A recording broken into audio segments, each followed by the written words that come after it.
नमस्ते मित्रांनो. बारामतीच्या मातीमध्ये एक अंकुर उगवला होता.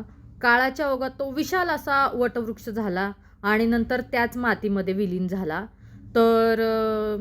मी बोलते आपल्या लाडक्या महाराष्ट्राचे लाडके उपमुख्यमंत्री अजितदादा पवार यांच्याबद्दल. आज सकाळीच त्यांचा विमान अपघातामुळे दुर्दैवी त्यांचा मृत्यू झाला.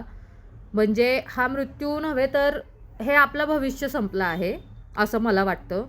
हे कुठल्या पक्षाबद्दल कुठल्या याच्याबद्दल नाही आहे. हे माणूस म्हणून कसे होते ते एक माणुसकीबद्दल बोलतीये. वेळेचे पक्के एकदम तळागाळातील नेते होते दादा.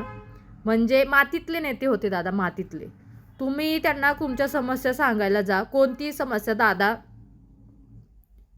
असं ऐकून घेणार, संयम ठेवून त्याच्यावर न्याय मिळवून देण्याचा प्रयत्न करणार.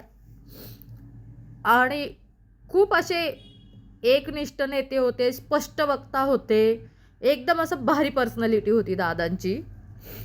पण दुर्दैवी दादांचा मृत्यू झाला आणि सगळ्या महाराष्ट्राला खूप या गोष्टीचं दुःख आहे. अशा लाडक्या आपल्या अजितदादांना भावपूर्ण श्रद्धांजली.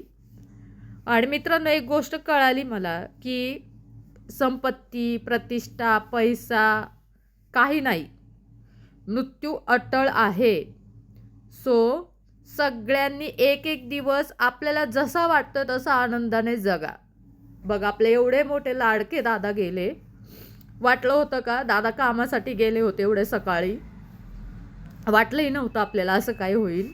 सकाळी अचानक दादा नेहमी धप्पा देतात, तसा सकाळी दादाने धप्पा दिला.